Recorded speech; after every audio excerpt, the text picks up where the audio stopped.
Good. What is it about women? They come with lots of stuff, right? It is the truth. I know. You can give a loud amen over there. I know. Lots of stuff. I'm excited to be here with you this morning. I believe that this is going to be a fun message as we continue in our multilingual series, and we focus a little bit more on relationships and love languages and how we use them, and sometimes how we shouldn't use them and how they can go wrong, and maybe some different ways that we can learn to make it right. But before we do that, I need you guys to stand up with me, grab your Bibles. We're going to make our declaration this morning, because every day when we're here in the Word of God, these things that we recite in this declaration, they matter. They matter because today we're here to open up the Word of God and to open up our hearts. So you guys, are you ready? You going to do this with me? Yes. All right. Today I will open the Word of God. May it be a lamp unto my feet and a light unto my path. May I hide its words in my heart that I might not sin against God.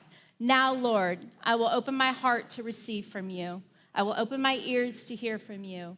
I will open my eyes to see the needs of others, and I will open my mouth to tell of your goodness. Everybody said? Amen. I like saying that. Everybody said. Okay. I'm going to, there's a little bit of preacher in me, I guess. Okay, I got a few things here I got to get situated because, as you can see, I got a lot going on. Wait for it, you guys. We're going to have some fun. Hey, babe, would you hand me my water? Please. Full service husband? Whoa. Somebody hashtag that man. Okay, you guys, it's no secret, and I can say some of these things about myself and my flaws when it comes to love language, because I'm aware that I have these flaws. And 27 years into marriage, I'm working on these things. I am still consistently in my life trying to figure out how to love this man the way that he needs to be loved. And I was reminded of it the other day. So Braxton and McKenna are here. And several days ago, McKenna had this unfortunate accident where she shut her finger in the door of the car. And when she pulled it out, she ripped off her entire fingernail. It was terrible. It was terrible. I was headed to the store. My first clue that this might not be my love language is that I couldn't really figure out where all the medical supplies were that I needed, because I don't shop for that stuff very often. I'm looking for Neosporin and like gauze pads and things, and I'm like, take some Tylenol with some water and let's get on with it. I don't have a lot sometimes when people are sick in the compassion department. It's not naturally in me. But I witnessed something the other day. I witnessed Braxton, and it was so sweet. He was just taking the most perfect care of her. He was attentive to her. He was bandaging her finger while she squealed and it hurt. There was even a time, like a couple of days later, where he washed her hair in the kitchen sink for her and rinsed it out. And I thought, that boy has his dad in him. And it is evident right there. Because when I'm sick, Kelly pays the most perfect attention to me. I can walk in the door, and if he knows I'm not feeling well, he's like, oh, go sit down. Do you need me to bring your slippers? Oh, you go straight to bed. Or you go sit on that couch and get a blanket and turn on Hallmark. I mean, he does those things for me. He does that. He is so attentive. And I mean, I'm not. It's so unfortunate. I mean, when he is sick, I'm really sorry that I do this. And I'm saying it because I'm working on it. I'm continuing to work on these things at home. But when he's sick, I roll my eyes and think he's got a man cold. Oh my goodness, it's a man cold. Come on, you got the sniffles. Do you need 3 days in bed? Come on, I just almost can't take it. But I need to take it. When I'm sick, if I find myself in bed, Do you know what he does? He likes to come in and lay in the bed beside me just to make sure I might not need anything, if I need his attention. And me, in my acts of service, love language kind of way, I'm thinking, don't you need to get up and do some dishes or make sure the house isn't falling apart while I am laying here being sick? I don't need you to lay here with me and make sure I'm okay. Get up and do some service around the house. You guys, it's the truth, and I am working on it at home. So, babe, your next man cold, I'm going to sit with you for about 10 minutes. I promise. You guys, we're all wired very differently. Relationship problems in our life, whether you're married or you're in relationships or whatever it is, relationship problems happen when we begin to settle. When we begin to think, well, I'm just wired this way, so it's going to have to be okay that I'm wired this way. But do you know the thing about God is that he didn't create us to be okay with who we are. He created us to always be improving, to always be growing, to always be learning, to always be filling our life to see what more of God can come out of it. So love language is no different. The way that we love and the way we're meant to love the people around us takes consistent work. It takes effort. It was never meant to be a place where you settle. It was never meant to be, I told you I loved you once. If I change my mind, I'll tell you again. I'm going to let you know. It was meant to be expressed over and over and over again. You guys, we have this passage of Scripture is so familiar, but I just want to remind you of a few things today while we're going over some of these things with love language. In 1 Corinthians chapter 13 and in verse 4, it says these things. It says, love is patient. It's kind. It doesn't envy. It does not boast. It is not proud. It is not rude, and it is not self-seeking. It is not easily angered, and it keeps no record of wrongs. Love does not delight in evil, but it rejoices in the truth. It always protects. Always, you guys, always is such a strong word. You can use always for evil, if you're picking out the wrong in people, or you can use always in the way of love. But always in the Bible tells us that this is what we should be striving for. Always protects. It always trusts. It always hopes. It always perseveres. Love never fails. To say that I'm just wired this way and you're going to have to be okay is rude. It's centered in selfishness and rudeness. It is self-seeking. And it's telling us right here that love, if you actually love the way Christ intends you to love, then you're not self-seeking. You're trying to improve yourself. And this happens sometimes, but if I am leaving my house and it's a trash day, but Kelly has already left, and it's raining, but the trash needs to get to the curb because I know it's going to start to smell, I take the trash out to the curb and I push it out. Now, sometimes I find myself thinking, I realize that I have kind of an acts of service thing about me, but that doesn't mean that I want to do the acts of service that I think you should be doing. It means I want to do the acts of service that I want to do. And I don't pick taking the trash to the curb on a rainy day. And this last Friday, when I was leaving my house, and Kelly left early to go work on the farmhouse, and it was cold, and it was kind of drizzly, and as I'm leaving the house and opening up the garage, I'm thinking, oh no, I remember I had to get the trash in the kitchen and take it out because the night before, the happy cooker had burned some deer meat in the kitchen when he was making some food, and I thought, this trash is going to stink. It's going to stink. I'm going to take it out. And then I thought, it's raining. I'm going to have to take that trash to the curb. And I went outside, and I walked outside, and the trash wasn't there. Kelly's truck was gone. The can wasn't there. It was at the curb. Babe, thank you for doing that. I want you to know I noticed that. And I got in my car, and I said, thank you, Lord. I didn't take that trash out in the rain. But do you know what? if I'm wheeling the trash to the curb, or if it's full again in my kitchen and I'm thinking this is not the active service I want to do, there have been at any given time 3 good, strong, healthy males in my household. Why aren't they taking out this trash? Why am I doing it again? But do you know what 1 Corinthians 13 says? Love does not keep a record of wrongs. So that means when I'm pushing my trash to the curb, if I have to do it, I'm not thinking about all the other times that he should have been doing this, because I am not to keep a record of wrongs. I am strong and perfectly able to push a can to the curb. Now, I might not love to do it, but I love to help serve my husband. So maybe he thinks, why is trash my job? Like, why are we given specific jobs and they seem to just be tasked, some to the men, some to the women? Why is trash his job? I don't know. Like, why is my job as the mom the finder of every lost thing in the house? Drives me crazy. Hey, Mom, where's my science book? Hey, Mom, have you seen my tennis shoes? Hey, Mom, where are those green socks that I need? Where are my leggings? Where's my keys? Where's my wallet? Where's my phone? Have you seen my phone? Do you know how many questions we get about what everything else is lost for everybody else around us?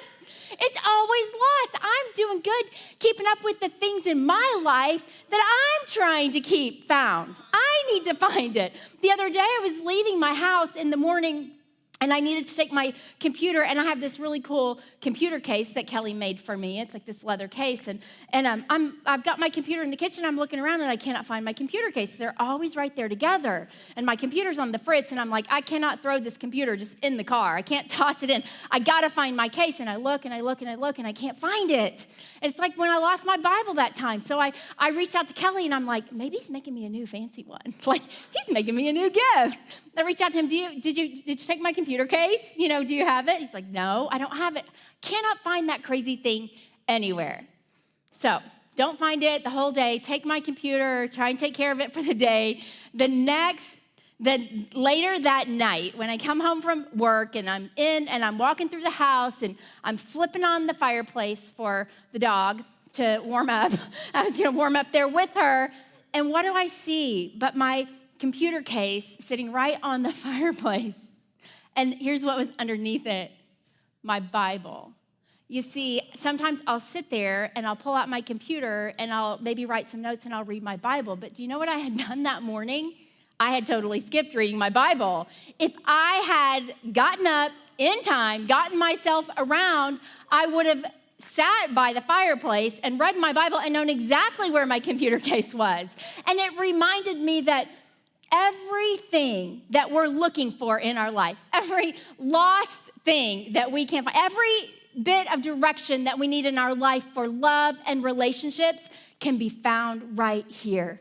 God is just saying, I have everything for you right here. You can find everything in your life where you feel like losing, and it is just right here. But we have to pay attention to these things. We can't keep record of wrongs. When your wife uses all your money to buy gifts because that's her love language, remember that love is not easily angered. It isn't. It says it right here, and everything we need to know about love is right here. It's right here, babe. I'm just reading the truth. It says it right here. Because we were created in the very image of Christ, the very, very image of Jesus. And here's the thing about Jesus, that it was by his love, by his great love, that he lived a life of impact. He made an impact everywhere he went and with everyone he met by the way that he loves. He's our perfect example. The you in your relationship is meant to be like Jesus with skin on for the other person on the other side of your relationship. It's meant to be Jesus with skin on, because the best version of you will always be impacting others by the way that you love. And it will bleed over outside of your relationships to your connections and your friendships and your family and your coworkers. You're meant to make an impact on people by the way that you love, because we're created in that image.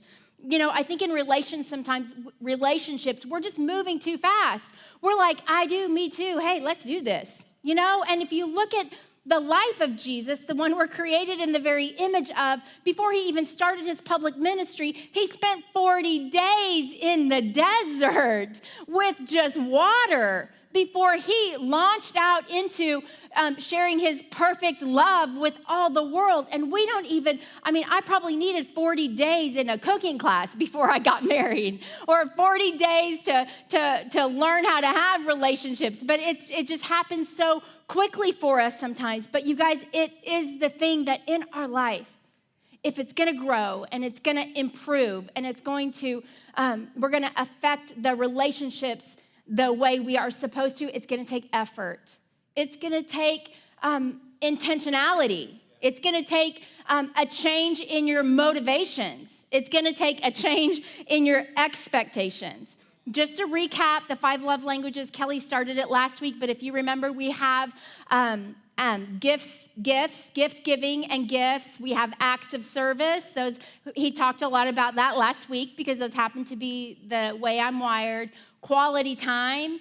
We have words of affirmation and physical touch and closeness. So I'm going to explain a couple today. I'm going to just drill down on a couple more and just tell you a little bit about what they are, because these happen to be the way that my husband is wired. The first one is physical touch and closeness. It's common for a guy to be wired this way. So, okay, I have this written here, and I'm just going to read it off my paper, because though I can't see you guys clearly, I'm afraid I can't look anybody straight in the eye. Physical touch and closeness. It's not really hard to describe what it is, but I need to be very distinct right now and tell you what it is not. Physical touch and closeness is not sex. Oh, I hate saying that in church. I don't know why. I'm just modest. Okay. I'm going to read you one more quote. I'm going to read it, so I don't have to look up. It's not sex. It isn't. If I just dispelled some myths for some of you people in here, I'm sorry. But here's the thing. Any of the love languages done well, any of them done well, can lead to sex. But none of them should be done motivated by it or as an expectation for it. It shouldn't be. That's the truth, though, for any of the love languages. I'm going to wipe my lip. I'm sweating a little bit. And I'm gonna move on, but I just felt like I need to make that clear so that we have that ground rule set. In the book, The 5 Love Languages by Dr. Chapman, he likens the physical touch and closeness to someone who would be a super taster. So a super taster are those people who they taste salt in a saltier way. A sweet that they taste is heightened. It's super, super sweet. Everything that they taste is to an extreme. They can tell when food is creamier. They can tell if whole milk or whole cream has been used when they're tasting food. They're just a super taster. And bitter is so bitter that they can barely eat it. They're a super taster, and it's heightened for them. So physical touch and closeness, they're like a super toucher. They're like a super toucher. They're the ones that they always want to hold your hand. They feel love when you just come up and you pat them, you scratch them on the back. This morning when Kelly was helping me make the slides for the message, he's like, would you scratch my back a little while you're standing there? Let's be useful for my love language. Here's the thing. I'm standing there waiting, thinking, can you get this active service done for me? Because I still need to go put my clothes on. I need to get ready. I'm not thinking about how I can love him by scratching his back. I'm thinking about what else do I need to do this morning? You guys, I'm always working on this at home. But the thing is that he doesn't remind me because he wants to point out, you are so flawed. Would you just scratch my back while you stand there? Would you be useful? He doesn't have that bent in him, but he is thinking, boy, I would love to get my back scratched, so he's learned to just ask for it. You see, when we need love sometimes and we're not feeling it the way that we need to, it's okay with the right motivation to ask for it, to point it out. Help somebody out. Don't just wait for them to fail in front of you and then pout about how you never scratch my back. Just say the words. Hey, would you do this for me? And I am happily. Just got my nails done. I didn't use all the money, but they were broken, and I did have to get my nails done, so I got good nails to scratch your back, right? You got to point it out. See, love isn't easily angered when your wife uses money in a smart way. I'm scratching your back when we get home.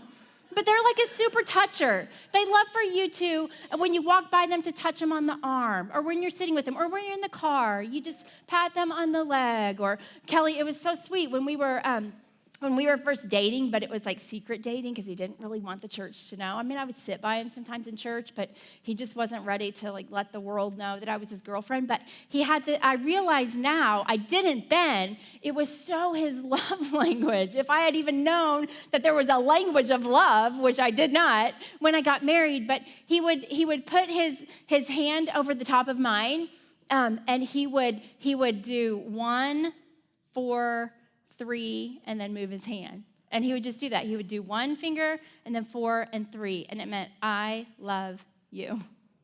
And then he would pull his hand away. But it was just his way of physical touch and closeness that he just wanted to let me know without even using any words that matters to him to be able to do it. So sometimes he will sign my cards 1, 4, 3. And it's so sweet. And I love that I have that.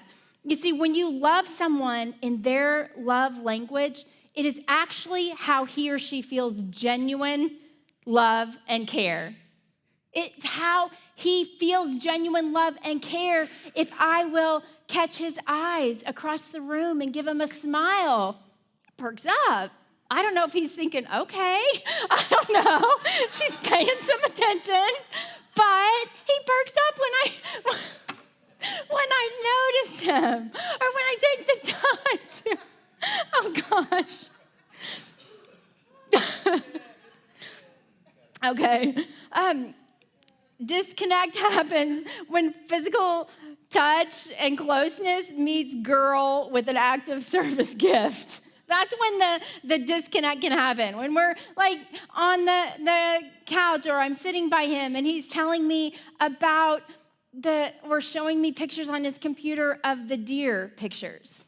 And he loves the pictures on his camera at the hunting farm. He loves it.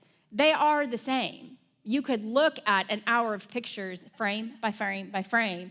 Oh, here's here. Oh, see here. Oh, they're eating a nibble. They're doing.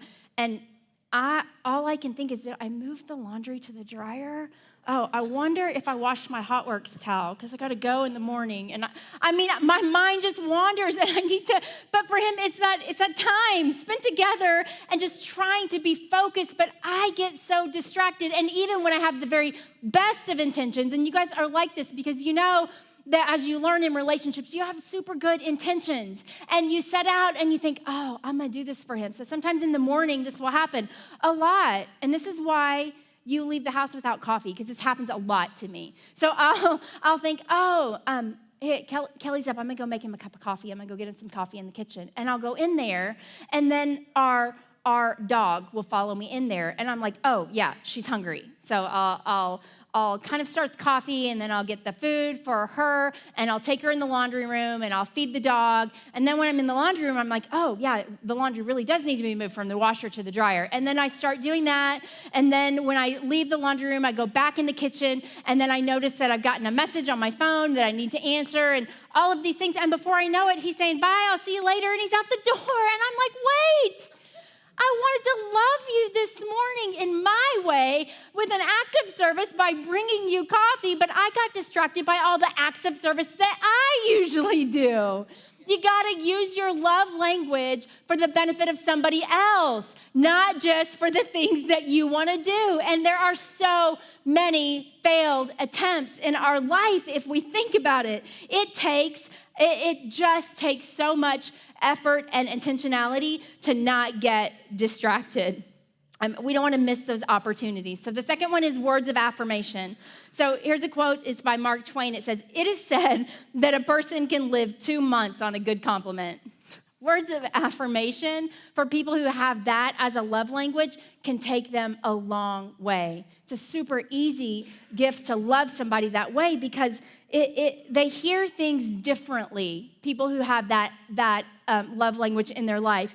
You say, "Well done." You say, "You look great today. I'm so proud of you.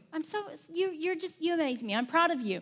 But do you know what that person hears that has this love language? They also hear, "You make a difference. You have value. You matter when you show up in this world. I love you." All of that comes by saying, "You look good." It's words of affirmation. They hear that from you. So when you're not giving those words because maybe you're not automatically bent towards affection and pouring out those kind of words. My husband pours those words on me. Sometimes he'll say, am I giving you too much? And I think, no, you're not. But in my mind, I'm thinking, I can never measure up to this. Why even try? That's the trap. Because he's so good at it, because he's so naturally bent that way. Love is not self-centered, but I'm being so self-centered when I actually can twist that and think, why would I even try? I am not ever going to be as good as him. That is such a cop-out because we know from love language affirmations, and when you receive love that way, the smallest of word says, giant I love yous to this person. So do not deny the people in your life that have that love language, the simplest of affirmations, even though you feel clumsy and uncomfortable and you don't feel like you're measuring up when you say it. You know, it's not just affirmation for these people, it's nourishment to their life. It comes in their life like nourishment. They'll lose their sense of value and confidence in themselves if they're not getting affirmation from their relationships in the right way. And why would you wish that on your most treasured relationships? You wouldn't do it. You know, I'm gonna move over here for a minute. Let me see if I can get in this. Okay, so the difficulty sometimes with love language is that we have expectations of the way we think it's gonna go, expectations of the way we think we should be loved, and expectations of the things that we like versus what you like. We kind of want our own way in this life. Love language goes wrong so often because of expectations and motivations and attitudes that took a wrong turn. For me, there were a few expectations that I thought I was getting more of, and it ended up being just a little bit less. So some of these, Kelly, he talked a little bit about them last week, but I'm going to just pull out here in my little magic tub. You know, I thought in my life there would be like more Tiffany blue. I really did. I thought, whoa, I'm marrying this man. He is sharp. He likes to shop, because you did at one time like to shop in places other than Atwood's, but or Bass Pro. But I thought I would have more Tiffany blue, and I thought I would have less toasters in my life. I really did. Now, this is kind of a cool toaster because I ditched the toaster that he actually bought me and thought, well, if I'm going to get a toaster as a gift, I'm getting a nice toaster. Actually, toasters are not gifts. They're just things you replace when your other one breaks. That's what toasters are. So that's what a toaster is. I believe that. That's the truth. So you guys need to know that. See, I thought in my life that I was going to have vacations that would be like always sunshine. Like sunshine and beach houses. And I thought I'd have more of this. I thought I'd have a lot less of cabins in the mountains without houses. Like without houses, where you have to take this on your trek when you go. That's what I thought for vacations. Actually, somebody needs to put this in the hall bathroom, because there isn't, I found that out the hard way this morning in my white pants in January. But, let's move on. If anybody wants to take this to the hall bathroom that the staff and worship team uses. I'm going to just leave that right there. You can feel free. But I really did. I expected and thought I'd have a lot more of this and a lot less of that. But, I thought I would have, let's see, oh, well, you guys can't see in here anyways. Oh, here it is. Okay, I thought I'd have, because my husband, he likes to cook, and I don't. I'm just not very good at it. My goal as cooking is to get you fed and full. I never said it would taste good. I just said you'd be full, and that was the philosophy raising kids. So I thought in my life, I'd have a lot more like, home-cooked gourmet meals because you like to cook, right? Wow. How am I going to do this? This is worth seeing because you guys need to know what happens in my house. I thought I would have a lot less of home-cooked antlers, like a lot less of this. As a matter of fact, in honest truth, in my entire life, I never thought you would cook antlers in a kitchen. But evidently you do, because this one needs cooked, babe. It's got the fur on it. You haven't cooked him yet. You see, because one time I came home and he was cooking antlers in our kitchen. And I thought, whoa, this is not what I expected. So, there are good gifters in my life. So actually now he has his very own antler pot and like a private little burner so he can cook antlers outside. And he doesn't have to do it anymore in the kitchen. But there was a day where he cooked these in our kitchen, and I thought I'd have a lot less of that and a lot more food that I enjoyed. I'm going to take care of those antlers, babe. I'm doing you right. I thought, I really did, that his style, I thought I'd have a lot more of this. I thought I'd have a lot more like sharp-dressed man. Like a lot more. I don't know if you guys can see this. There's a ton of dust on this. It's like covered with dust. I pulled this out of the deep closet this morning. But when we got married, look, you got a bow tie. It's like fancy. But I thought I'd have a lot of sharp-dressed men. These ties have not seen the sun in a long time. But I thought I'd have a lot more of that and a lot less happy hunter. Like sharp-dressed man is what I was thinking, but honestly, this is what I get. Like happy hunter. This makes him happier than he has ever been. I don't know. He didn't even have to cook these. They're like amazing. This is the deer that he shot this year on his grandpa's land. But I thought I was getting style. Like a little more Banana Republic, a little less Atwoods kind of a thing, That's what I thought. But that isn't the case because we don't always get what we expect, or what we expect maybe isn't even what we need. You guys know, because this made an appearance last week. I know, you heard his ugh. I know, he hates this robe. He does. You guys, look, it goes all the way down to my feet, even in heels. Like when I have my slippers on, it drags the floor. So good. Man, I love it. You guys, I don't particularly love these. As a matter of fact, I hate these overalls. I know you don't like this robe, but babe, what is this? These are crunchy. They wash and dry, and they're still crunchy. But, why? When I see him rounding the corner in these, it's doing nothing for me. Maybe kind of like the robe for him. I don't know. Babe, we're a pair. We are a pair. But there's just nothing good about these for you. Why do you use those? I don't know. I hate those overalls. I really do. I just, again, a little bit more Banana Republic in your life is going to be good. But you guys,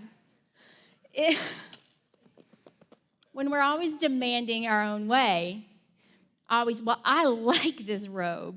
I'm going to wear this robe. This robe is warm and cozy. I am so comfortable in this robe. So comfortable. And I like to be comfortable. Because you can't be comfortable in those. There's nothing comfortable about those overalls. So I don't know if this is a fair comparison here, because I really don't like those overalls. My goal every day in my life cannot be to wake up and see how comfortable I can be. Christ didn't create us to see how comfortably we could make it through this life and how comfortably we could get through our relationships. He didn't do it that way for us. He is, as a matter of fact, I think sometimes knowing how bad he hates this robe, that wearing this robe almost is starting to feel like I'm just demanding to get my own way. I'm wearing this robe and you're gonna like it. You're gonna like it. You know, it's so less Jesus and the way he shows us to love. It's more like being a Pharisee who was so spoiled, and if it didn't go their way and the way they thought it and their truth, then they're going to do it that way. And I don't want to be that in my life. I don't want to be that. You know, so, yeah, babe, I'm going to get rid of this. I am. But here's the thing. You know, I really do love to be warm. I really do. I categorize my happiness sometimes by how warm I can be. The act of service part of me kind of says, well, you know, I shaved my legs in January underneath this warm robe. Is that like a good act of service? Like, I know I'm saying warm, but I did that, right? Isn't that a good thing? Yeah, I thought so too, but I'm thinking you would probably rather see gorilla legs coming at you than see me wear this robe, right? Like, bring on more gorilla legs, just toss the robe in the other direction. I do believe that's true, so I'm going to get the robe. But you know what's funny about that robe is that, I need to just show you guys this. Well, I can't show you, but I'm going to point something out here. Because sometimes gifts, we have to remember. This robe is from Victoria's Secret. No lie. It's where it's from. I think one time when my husband got the mail before me, so when the Victoria's Secret catalog used to come to the house and I get the mail, I just tossed it in the trash can, like deep, deep trash, so nobody else could see it either. But if he got the mail first and the Victoria's Secret catalog came, sometimes he'd leave it right on the top of the mail. I know what's happened here, and if I'm thumbing through it, I mean, I can just hear him. Baby, you just buy yourself something nice. You just do that. I mean, like, buy yourself something nice. Yeah, it's not a gift given in love. I don't think that you did that especially, but somehow I did come up with the Victoria's Secret robe, and I'm really not sure how I got that back then. It's not a gift given in love if there's motivation behind it that serves your needs. It's a gift given in love when it's a gift that somebody, you're giving it because you want to give them something. So I'm not giving you this gift with an expectation of what you should do with it. So guys, if you give your wife a Victoria's Secret gift card, she might just buy herself a robe, and you need to be okay with it. You need to be okay. Okay, you guys, I want to leave you really quick with five things that you need to remember to be a love language superstar. Love language superstar. These are super easy. Because to be Jesus with skin on, you have to learn to meet other people's needs, where they're at, and exactly how they need it. So remember this, number one, my gift will not fill a love language tank if it comes with an expectation of how it should be used. Like the Victoria's Secret. It can't have an expectation of how it should be used. It's not a gift given in love if you're using it to get what you want. Now, as the receiver, when the gift is given in love, the receiver can begin to think, I can use this gift to strengthen my relationship because I want to love my spouse better. Because it came to me without any motivation at all. It was just for me. Now, number two, active service. My active service will go unappreciated if I am only doing it for recognition. That just bends towards your motivation for what you're doing. You know, when we are active service people, with Kelly, I've learned that I need to, it's like, I'm not comparing you to this, but I'm just going to make an analogy. It's like when your kids are little, like toddlers, you know, when they say, you know, catch those kids in the act of being good and give them praise for it. So when Kelly's taking out the trash or when he's doing things and I catch him in the act of being good and I point it out. I mean, sometimes I've seen him before. He can come from the bedroom and he's carrying his laundry. And I saw him one time, he looked over at me, smiled. He was so proud of himself. He was carrying the laundry to the laundry room. Here's the problem. And here's why we have to continue to work on our own minds and the way we think. Instead of affirming him in that moment and saying, thank you so much for doing that. I know I'm just way behind on the laundry. You know what my first thought is? My first thought is, well, look at him. He thinks I'm failing at doing the laundry, that he's got to take his and carry it and parade it through the dining room and drop it in the laundry room because I can't get that done. That's crazy. There is not a bone in his body that is bent towards trying to make that kind of a point to me. I don't think. Or did you do that? Did you? Okay, I don't think. Not maybe in that case, yes. I don't know. He just needs some clean whitey-tidies or something, and I wasn't getting to it. But he's not bent that way. He's not bent to try and prove points he's trying to love me and be helpful in the way that I need to be loved. So the receiver with active service, catch them in the act and offer praise. You guys, and backhanded words never work with active service. Kelly goes to the grocery store for me. He buys groceries. He knows that I don't particularly love that unless it's what I can get at Target, and then it's a happy, happy place. But if it's Reese's, he's in. I'm not up for the job. It is boring in that store. So he does the grocery shopping. So when he gets home with all the groceries, my words shouldn't be, what do you mean you forgot the Diet Coke?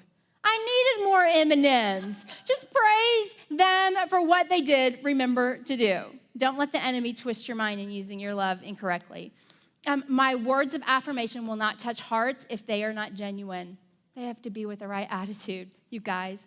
And the receiver, this is big for receivers of words of affirmation, especially because I said with Kelly, he's so good at affirming me. Do you know what the receiver needs to do? You got to believe what you're being told. You got to believe it. You got to believe that it's coming from a genuine place, that they mean what they're telling you, that they are affirming you because they love to affirm. When you discount it and be like, no, it's not true. No, I don't look good. Look, I got twin skin. And when I got the back fat, whatever. You're just discounting. It's like you're saying your words don't matter. To an affirmer who loves to give love that way, you're discounting what they're trying to do. So you have to take it in. Be thankful that those affirming words are being showered on you and don't discount it.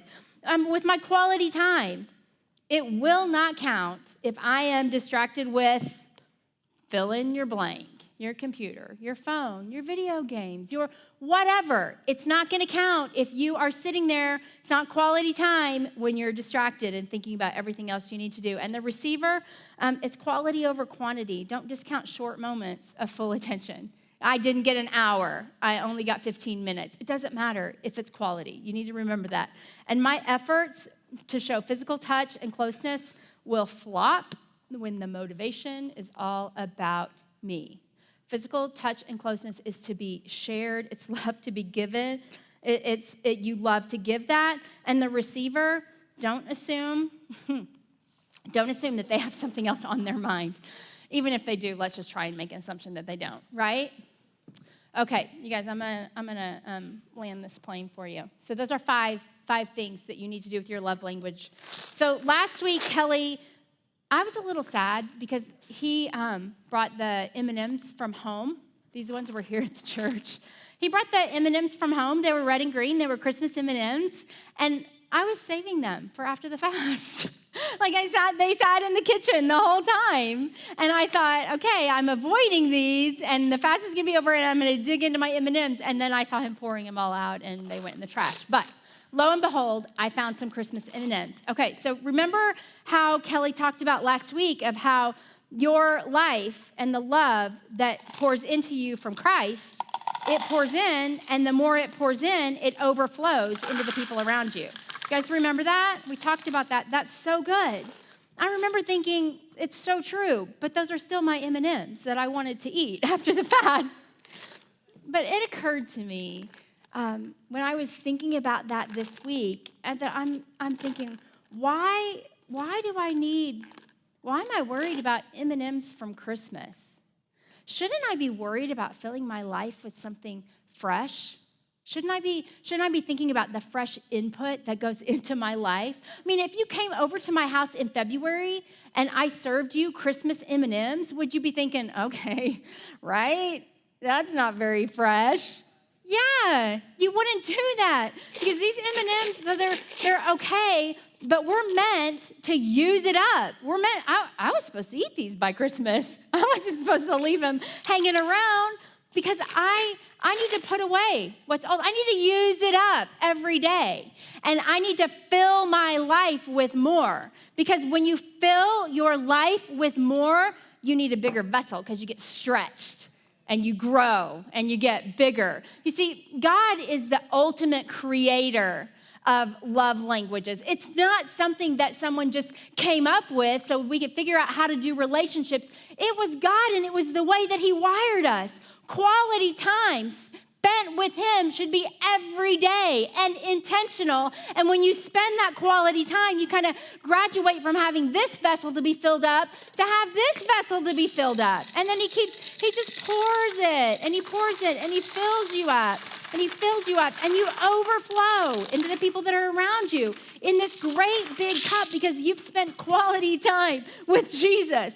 Physical touch and closeness happens because you're in prayer with him. We had moments of physical touch and closeness this morning as we were praying and calling out to God and giving him our needs. And it's because we have prayed and he's overflowing into our life.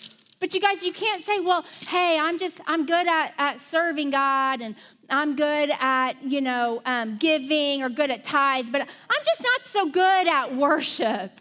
I'm not so good at worship, so I'm just going to settle in and be okay that I'm not so good with worship. There is no good, because here's the thing. The more you spend time, the more that you pray, the more that you come here and worship, the more that you give in giving, the more that you serve as acts of service to Christ, the more you crave those things in your life. And God gets to keep graduating us up because we have so much more to share. We're expanding in our life. We've just gotten bigger.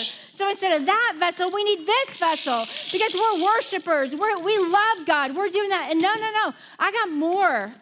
Because God is a never-ending supply. He's saying, if you will keep seeking me, if you will keep loving me with your love languages, I will expand you bigger and bigger and fill you up more and more so that you have enough to love your relationships like you're going to be a powerhouse of love. And there is no way that your relationships are going to fail. Because you know what it says at the end of 1 Corinthians 13? It says, love never fails. But you got to love this way. You got to love the way Christ intended.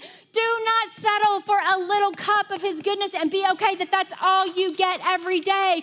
No, get big, get bigger. Take all that he has for you and watch your relationships prosper. It's meant to be that way in our life every day. You guys, our love, and Kelly, you can come up, and we've got some people that are going to come up and pray today as we close this service. Our love can only grow in our relationships with fresh input every day. Fresh input from Christ that we're craving it. We have it so much in our life, we just need more and more and more. And it's fresh input. Put away the old Christmas M&Ms. Put away whatever is stale in your life and seek fresh input from Christ every day. And with that fresh input, just watch it overflow into the life and in loving the people that are around you. It's so, so good.